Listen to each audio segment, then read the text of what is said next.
Manalangin po tayo sa oras na ito. Ama namin makapangyarihan sa lahat, sa langit at lupa, nagpapasalamat kami sa inyo sa pribileyo nga ibinibigay niyo po sa bawat isa sa amin sa oras na ito, Ama. Nagpapasalamat kami dahil sa oras na ito hindi niyo po kami hinahayaan na hindi makapagpuri o pasalamat. Idakila ang iyong pangalan sa oras na ito, Ama, ay tinataas namin ang kapurihan para sa inyo, Ama, dahil ikaw ang Diyos nga amin sa amin buhay, nga siyang nagbigay ng buhay namin, Ama. Salamat, Ama, na hindi niyo po kami pinababayaan sa panahon na mayroong pandemic, Panginoon. Patuloy niyo po kami ginagabayan at iniingatan, Panginoon. Salamat, Ama, sa oras na ito ay humihingi kami ng kapatawaran at kami ay sa amin mga pagkukulang, sa amin pagkakasala, sa amin mga pagkakamali, Ama, patawarin niyo po kami sa salita man, sa isip at sa gawa. Ama, sa oras na ito ay muli ako nagpapasalamat. Sa oras na ito ay ang lahat nga dalangin ko po, ang lahat nga gagamitin niyo po sa oras na ito po, Panginoon, ay mula sa worship hanggang sa magsasalita, Panginoon, ay tago niyo po sila sa inyong likuran at ang kanilang mga ginagawa ay gabayan niyo po. Ikaw manguna po sa bawat isa sa amin, Panginoon. Salamat, Panginoon, sa buhay ng amin Pastor, Panginoon, na patuloy po siyang nagpahayag ng inyong mga salita, Panginoon. Salamat, Panginoon, na hindi niyo po kami hinahayaan nga hindi makarinig ng inyong mga salita at napapalakas niyo po kami sa oras na ito ng kami ay makarinig ng inyong mga salita, Ama. Salamat, Ama, sa inyong mga blessing sa bawat isa nga patuloy niyo po binibigay sa amin, Panginoon. Salamat sa pag-iingat, Panginoon. Karapat dapat ka namin pasasalamatan sa buhay namin nga ito, Panginoon. Ikaw lamang ang luwalhatiin sa buhay namin, sa bawat isa, Panginoon, nga makakarinig ng inyong mga salita. Nawa ay matamo sa amin mga puso, Panginoon. Nawa ay isa buhay namin po, Panginoon, at nawa ay pagpalain niyo po ang bawat isa sa gabing ito, Panginoon. Kayo po ang manguna sa amin. Nayayahan ko po ang inyo banal na espiritu na siyang magtuturo sa bawat isa na inyo gagamitin, Panginoon, lalo na po sa amin pastor sa oras nito, Panginoon. Bigyan niyo po siya ng karunungan, katalinuhan, Panginoon, at itago niyo po siya sa inyong likuran upang ang kanyang mabibig inyo gagamitin at ang inyo lamang nais sa puso ipalabas niya po, Panginoon. Salamat, Panginoon, sa buhay ni pastor nga patuloy siya naglilingkod sa inyo, Panginoon. Salamat sa buhay niya na nagpapagamit sa inyo, Panginoon. Salamat, Panginoon. Karapat dapat ka namin pasasalamatan, maliit man o malaki, Panginoon, sa amin buhay, Panginoon. Ikaw ang Diyos nga karapat dapat namin itataas sa gabing ito, Panginoon. Ikaw ang Diyos nga amin ilwalhatiin, Panginoon, sa amin buhay. Ikaw ang Diyos nga siyang nagbibigay ng pagmamahal sa bawat isa sa amin, Panginoon. Salamat, Panginoon, na hindi niyo po kami pinapabayaan sa araw-araw namin nga pangangailangan, Panginoon. Salamat, Panginoon. Ito po ang amin dalangin sa pangalan ng inyong anak na si Jesucristo na amin, Panginoon. Amen.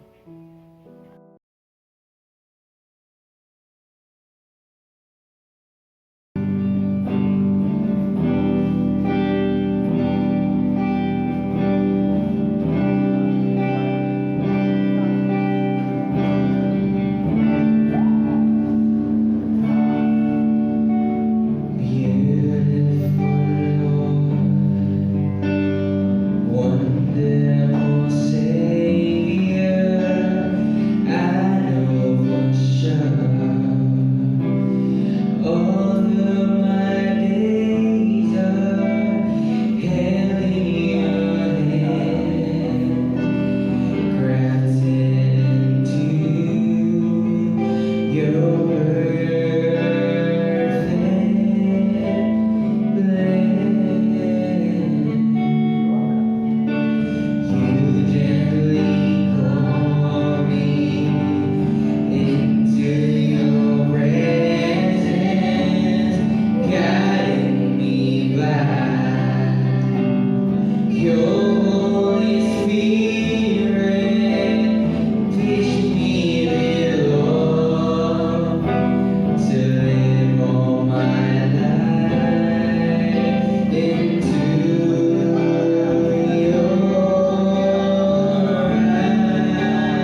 tayo pong lahat ay yumuko at ipanalangin ang ating mga kaloob. At ika po, Ama naming Diyos na nasa langit, kami po'y nagpupuri Ama, nagpapasalamat sa mga biyayang patuloy niyo pong pinagkakaloob sa amin. Maraming salamat po Ama sa patuloy ninyong pag-ibig, katapatan, proteksyon, pag-iingat, Panginoon, sa bawat isa. Maraming pong salamat Panginoon na sa kabila ng aming nararanasan sa mga panahong ito, patuloy pong naming na lalasap ang inyong pagpapala. Maraming salamat po Panginoon sa mga kaloob na ito. Dalangin po namin na patuloy niyo pong pagpalain ang aming mga trabaho, ang aming mga negosyo, ang mga source of income ng bawat isa. Gayun din Ama, tinataas ko sa inyo ang lahat ng mga nagbigay. Patuloy niyo rin po silang pagpalain at ang mga hindi po nakakapagkaroon ng chance na makapagkaloob. Dalangin ko po Ama, nabigyan niyo po sila ng pagkakakitaan nang sa gayon Panginoon, maranasan po nila yung joy of giving. Lord God, tinataas din po namin sa inyo ang mga taong hahawak ng mga kaloob na ito. Bigyan niyo po sila ng talino, Panginoon, na magamit lamang po ang mga salaping ito sa ikalalawak ng inyong kaharian dito sa lupa. Purihin ka, sambahin ka, ito po ang sama-sama naming panalangin sa pangalan ni Jesus. Amen.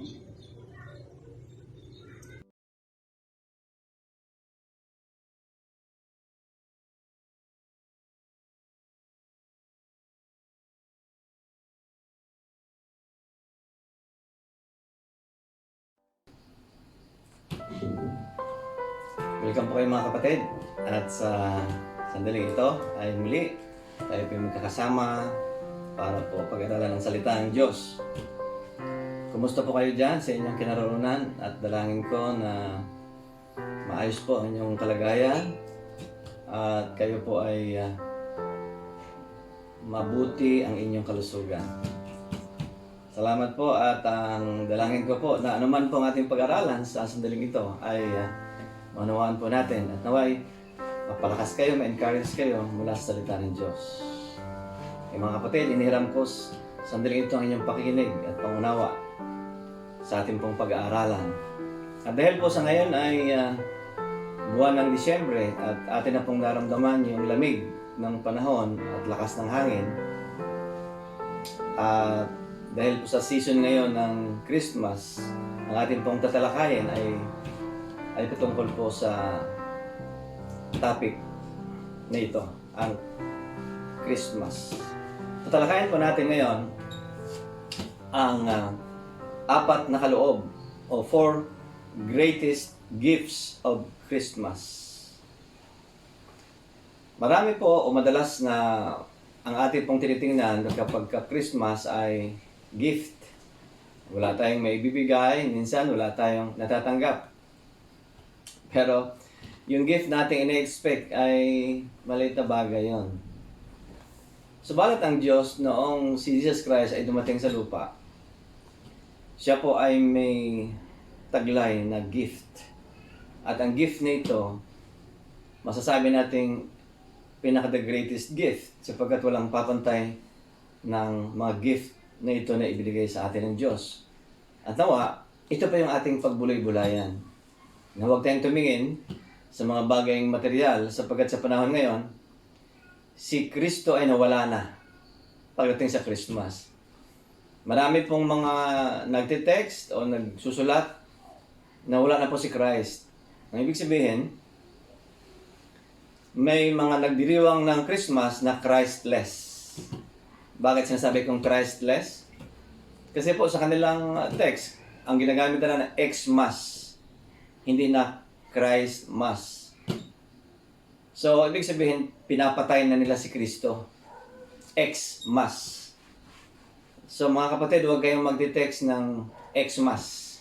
Sapagkat parang pinatay nyo na si Christ. Kaya nga sinasabi kong Christless Christmas kasi hindi na po nakatuon kay Kristo ang pagdiriwang at hindi nakatuon sa kabutihan ng Diyos, sa pag-ibig ng Diyos na siyang dapat nating ipagdiriwang. Kaya po ang mga Israelita, kapag sila ay nagpipiesta, inaalala po nila ang kabutihan ng Diyos na ginawa para sa kanila. At nawa, mga kapatid, ganoon din tayo para tayong nagpipiesta sa panahon ng Christmas at inaalala po natin ang ginawa ng ating Ama na ibinigay niya ang kanyang bugtong na anak sa atin dahil mahal niya tayo.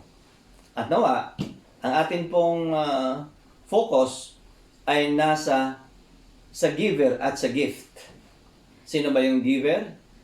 God the Father. Sino yung gift? Si Jesus Christ. At mga kapatid, sana doon po tayo nakafocus. Hindi sa material na bagay, kundi doon mismo sa pinagmulan kung bakit merong Christmas. At ito po, ang ating mong tatalakayan ngayon ay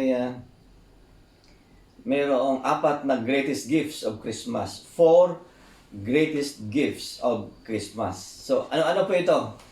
At ito po ang ating tatalakayin ngayon. So, number 1, the gift of God's presence. So, noong unang pinagdiriwang ang Christmas, ibig sabihin ang Diyos ay bumaba sa lupa. So, the gift of God's presence. So, the first gift is the presence of God. Because one of Jesus' nickname is Emmanuel. Ano ibig sabihin ng Emmanuel? Meaning, God is with us. So, sa Isaiah 7:14, ang sabi doon, yung prophecy ni Isaiah, ang sabi doon, therefore, the Lord Himself will give you a sign. The virgin will be with child and will give birth to a son and will call him Emmanuel. Ang ibig sabihin ng word na Emmanuel, ulitin ko, God is with us. So mga kapatid, sa Old Testament, ang Diyos ay nagsasalita pero hindi nakikita. Pero ngayon, sa New Testament, ang Diyos na hindi nakikita ay nagkatawang tao para makita siya at makasama po ng mga tao. So, the presence of God is where happiness is. Sa presensya ng Panginoon, mga kapatid, ay may kagalakan at kasiyahan. Ang tunay po na kagalakan at kasiyahan nasa presence ni Lord. No? So, as King David said, in your presence, there is fullness of joy. Tingnan niyo mga kapatid ha, naranasan ni David na sa presensya ng Panginoon ay may kagalakan. Pero ibang klaseng kagalakan, fullness of joy.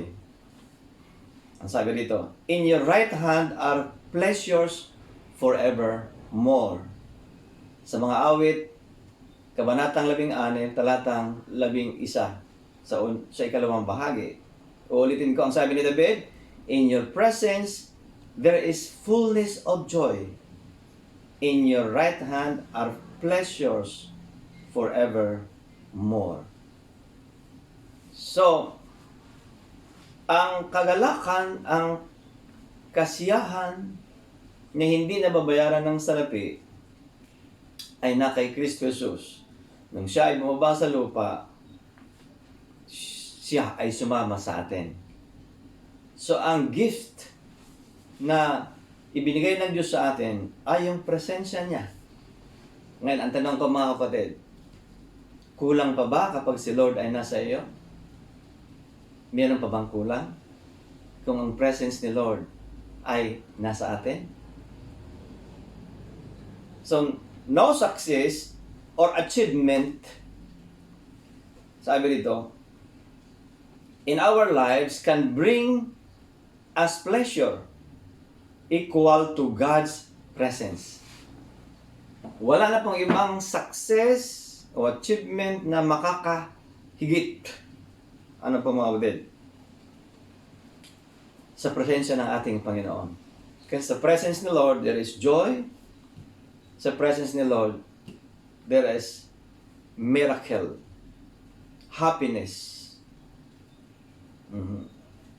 So remember, the greatest gift of God that we should be thankful is His presence. Dapat magpasalamat tayo sa Diyos sa halip na tayo nakatingin sa mga bagayng material. Pagdating sa Christmas, ay tumingin tayo sa ginawa ng ating Ama na siyang nagbibigay ng gift, at sa gift na ibigay niya sa atin si Kristo Jesus, na dapat tuwing maramdaman natin ang hangin na malamig, ay sabihin natin kay God na, Father God, salamat sapagkat ikaw po ang nagkaloob sa amin ng regalo. At ang regalong ito, ang kaloob nito, ay walang iba kundi si Kristo Jesus na bumaba dito sa lupa para magkatawang tao, makasama namin, at para kami ay maligtas. So mga kapatid, pasalamatan natin ang Diyos. Ano man ang kalagayan natin sa buhay. Wala ka man pera, meron man, o ikaw man ay nasa crisis ngayon, ang mahalaga, yung presence of the Lord ay nasa atin. Yun ang pinakamahalaga at wala nang higit pa doon.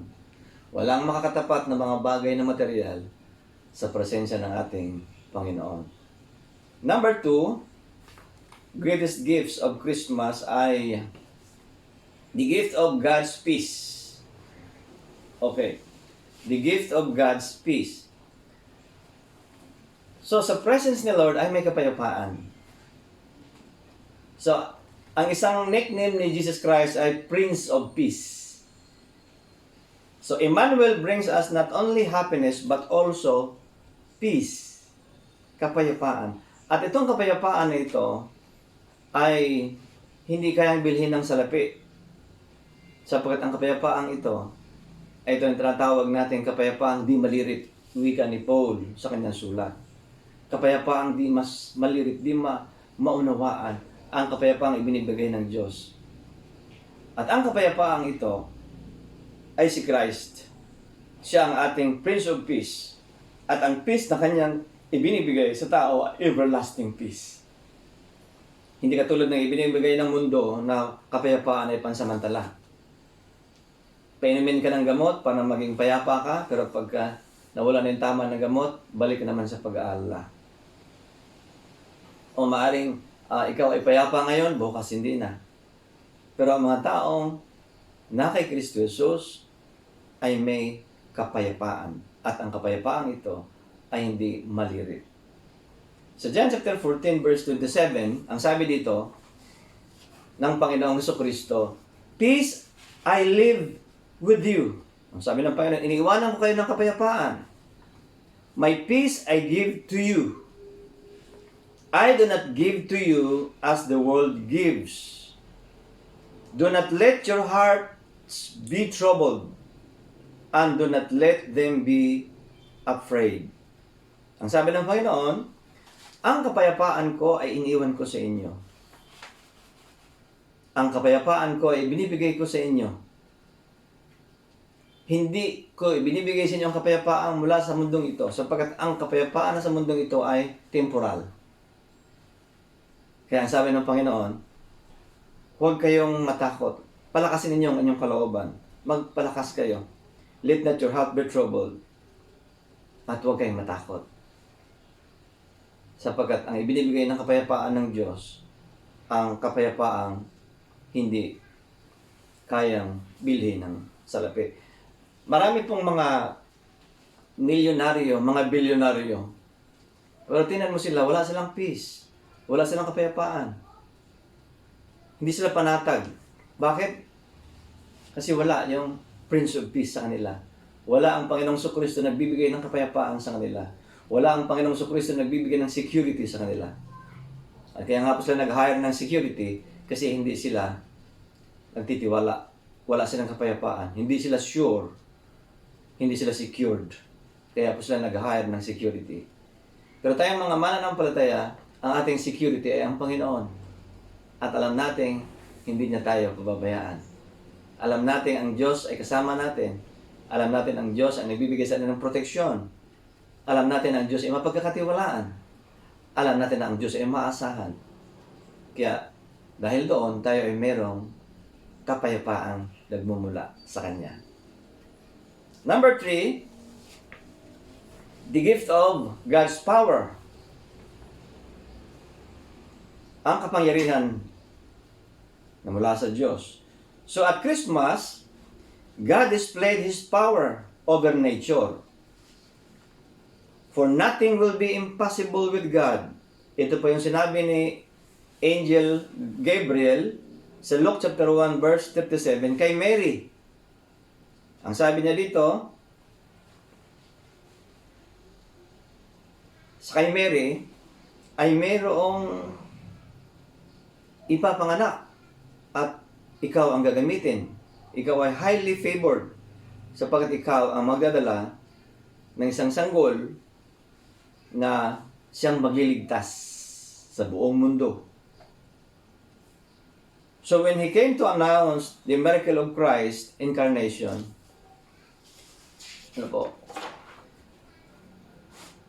si Mary po ay nagulat, namangha. At sabi nga ng Biblia, hindi ka panipaniwala. Bakit? Ang isang birhen ay manganganak. Saan ka nakakita nung isang birhen ay manganganak? Wala mga kapatid. Pero yun ay kapangyarihan ng Diyos na ang isang babae na birhen ay maaring manganak because of God's power. So sa tao, imposible, pero sa Diyos, wala pong imposible. So, ang sulat ni Pablo sa mga taga-Korinto, sabi dito, na si Kristo Jesus ang kapangyarihan ng Diyos. Christ is the power of God.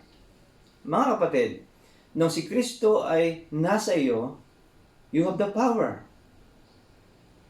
Hindi lamang ikaw ay mayroong presence ni Lord, hindi lamang ikaw ay mayroong kapayapaan ni Lord, kundi ikaw ay mayroong kapangyarihan na mula sa Diyos. So claim the gift of God's power. Ang kapangyarihan ng Diyos ay nasa iyo na kayang magpalayas ng demonyo, kayang magpagaling ng mga may sakit, at lahat ay magagawa ng Diyos na siyang nananahan sa iyo. Pang-apat at panghuli mga kapatid, na gift na ibinigay sa atin ng Diyos. The gift of God's promises. Yung mga pangako ng Panginoon. So, in addition to God's presence, peace, and power, we also need hope to cope with this life. God's promises are our hope because nothing else can guarantee fulfillment. So, sa buhay na ito, ang atin pong pag-asa ay nasa Panginoon, sa Kanyang mga pangako. At naniwala tayo na ang Diyos, ni siya nangako sa atin, ay tutuparin niya ang lahat ng Kanyang sinasabi. Sapagkat ang sinasabi ng Diyos sa Biblia ay hindi po magmimintis. Kaya ang Diyos ay maaaring mapagkatiwalaan, maaasahan, siya ay reliable. Ang Diyos nating nasa langit ay hindi nagsisinungaling. Ano man ang Kanyang sasabihin, ay gagawin niya. Ano ang Kanyang mga pangako? So He promised us eternal life. He promised us inheritance. Natatanggap tayo ng kayamanan that will never fade away. Kayamanang hindi lumilipas. He promised victory over sin and death. Na nung tayo ay na kay Kristo, napagtagumpayan ni Kristo Jesus ang kamatayan at maging ang kasalanan. So kapag tayo ay nabubuhay kay Kristo Jesus, tayo ay nagtatagumpay. So He promised new heaven and new earth. Meron siyang pangako na bagong langit at bagong lupa. At mga kapatid, doon sa ating pupuntahan, crystal gold ang ating inaapakan. Dito sa lupa, ang gold nilalagay sa daliri, nilalagay sa braso, sa tenga. Ang gold nilalagay sa leeg, iba sa paa. Pero doon sa ating pupuntahan, ang gold, yun po yung ating inaapakan. Crystal gold. At doon tayo nakatingin sa mga pangako ng Diyos. At yun ang ating pag-asa.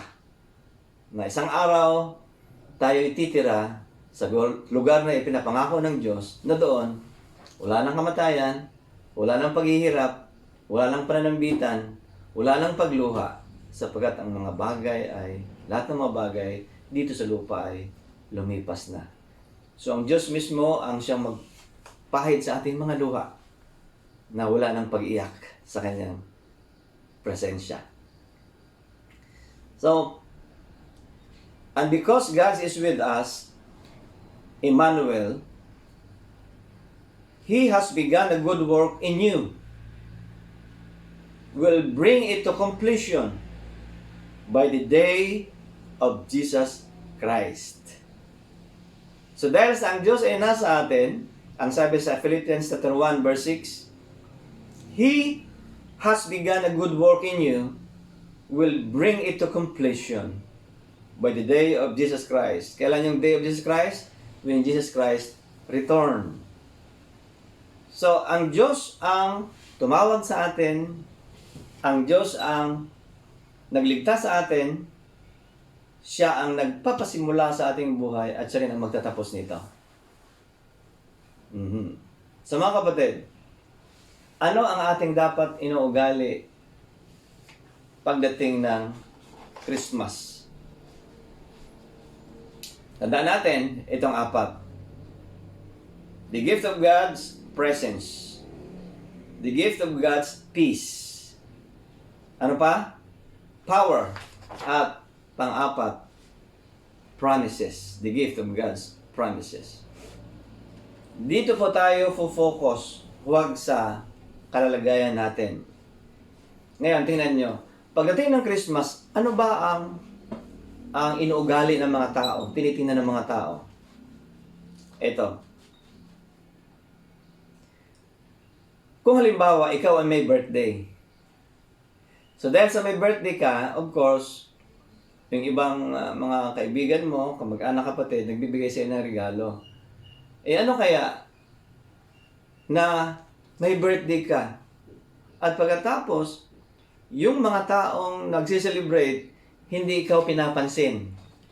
Sila nagkakainan. Sila nagsasayahan. Pero ikaw hindi pinapansin. Ano ang mararamdaman mo? Hindi ba? Bakit ganon? Kasi pagdating ng Christmas, may Christmas party. Sino nagkakasayahan? Sila. Ngayon, tanong, sa Christmas party ba ay pinarangalan ba nila ang Panginoong Jesucristo? Sa Christmas party ba, karamihan sa panahon natin ngayon, may salita ba ng Diyos? Sa Christmas party ba, na itataas ang Panginoon? Hindi ba, tinanin nyo, ikaw may birthday, tapos yung mga tao, na kanya-kanyang celebrates. Sila lang. Hindi pinapansin yung may birthday. At isa pa, pagdating ng season ng Christmas, saan nakatingin ang tao? 13 month, bonus, gift. Pero, sila kaya ay nakatingin kay Kristo Jesus at nagpapasalamat na, Lord, salamat sapagkat dahil sa iyo, may Christmas. Sila kaya ay nagsabing, Ama, salamat sa inyo sapagkat dahil sa inyo, meron kaming pag-asa sa buhay na ito. Kasi ang dala ng Panginoong Jesucristo ay pag-asa. Pero tingnan ninyo, ang celebration ng Christmas ngayon, Christless Christmas. Materialistic. Doon nakafocus ang tao sa pagkain, salapi, regalo, kasiyahan. Mga kapatid, kung ikaw ang may birthday at yung mga tao ay hindi ka pinapansin, dahil sila ay nag-enjoy, nakafocus sa mga bagay material sa mundong ito, ano kaya ang maramdaman mo? Hindi ba masakit?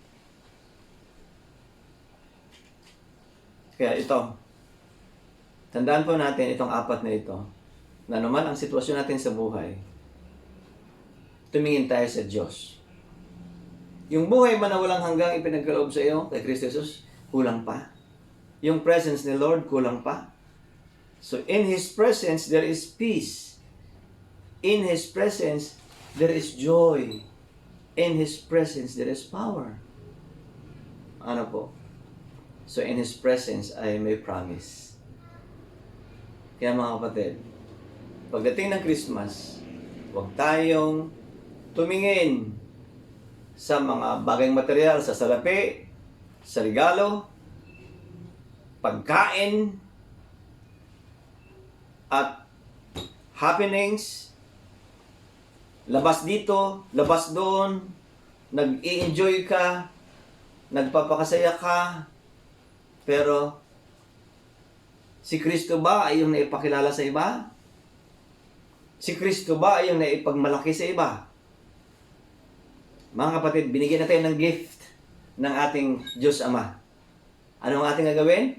Yung gift na binigay niya sa atin, na walang iba kundi si Kristo Jesus, ibahagi natin sa iba. Sa gayon, yung mga taong nag-i-enjoy sila pero wala kay Kristo, ay magkaroon ng kaganapan ng kanilang pag-i-enjoy sa buhay na ito. So mga kapatid, ibahagi natin, ibigay natin ang anumang ating tinanggap. Kung tinanggap mo si Kristo ng buong puso, at dahil sa Panginoong Kristo na bago ang buhay mo, ibahagi mo siya sa iba. Pero hindi lang sa panahon ng Christmas, kundi lifestyle natin yan. Ang ating Panginoong Kristo ay ating ipinapakilala sa mga tao upang sa gayon, yung mga tao ay makatanggap ng gift na galing sa Diyos. At yung gift na yon ay eternal, hindi temporal. So ang ating binibigay na gift sa tao, eternal values. Buhay na walang hanggan. Pag tinanggap nila ang ating alok, so tayo mga kapatid ay tagapag-alok. Mga ahente tayo ng Panginoong Kristo.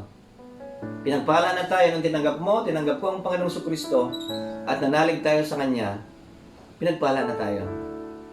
So, huwag kang malungkot kung wala kang pera ngayon. Huwag kang malungkot kung wala kang handa ngayon. May season mga kapatid ang buhay. Kung ikaw ay nasa season of crisis ngayon, sa sunod, nasa season of abundance ka naman. Kaya ang buhay, sabi ni Joseph, wither lang. May season of crisis, may season na sagana, at may season ng tama-tama lang. Ang malaga, anumang season sa buhay, si Kristo ay iyong pinanaligan at ipinapakilala sa iba na wala pa kay Kristo. Uli, huwag kang tumingin sa pera, huwag kang tumingin sa mga bagay na material. Tumingin ka sa kaloob ng Diyos na ibinigay niya sa iyo kay Kristo Jesus. Mga kapatid, tayo po isang daling manalangin at sumunod po kayo sa maikling panalangin at sabihin ninyo ang ganitong panalangin. Panginoong Jesus, salamat sapagkat dahil sa inyo, ako po ay binigyan ninyo ng kaloob. Ama, salamat sapagkat ibigay niyo ang inyong bugtong na anak sapagkat mahal niyo po ninyo kami. At dahil doon naming Ama, tinatanggap ko si Kristo Jesus na aking Panginoon at tagapagligtas. Patawarin niyo po ako sa lahat ng mga nagawang kasalanan.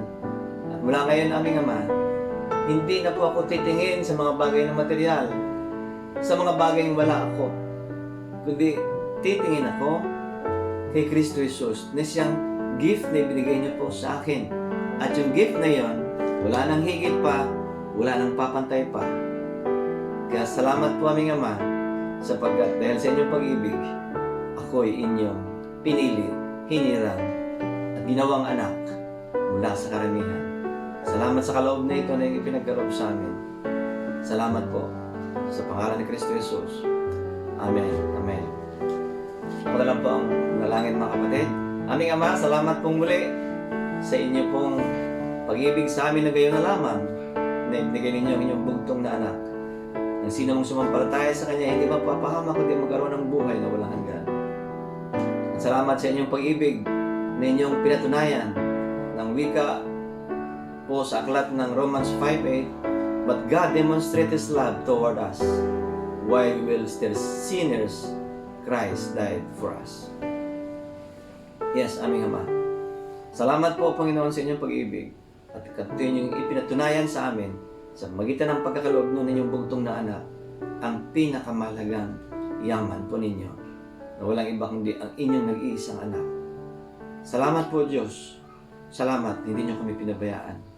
At Ama, ang sino mang nanonood ngayon at nakikinig ngayon na nangangailangan ng salapi, o Diyos, Ikaw naman po ang aming supplier. At ang iyong supply po hindi nauubos. Ikaw naman po ang aming provider. At ang iyong provision ay hindi nauubos sa aming Diyos. Kay Kristo Jesus. Kaya nga kung dalangin naming Ama, i-provide po niyo ang pangailangan ng bawat isa, higit pa sa kanilang hinihingi, iniisip at inaasahan.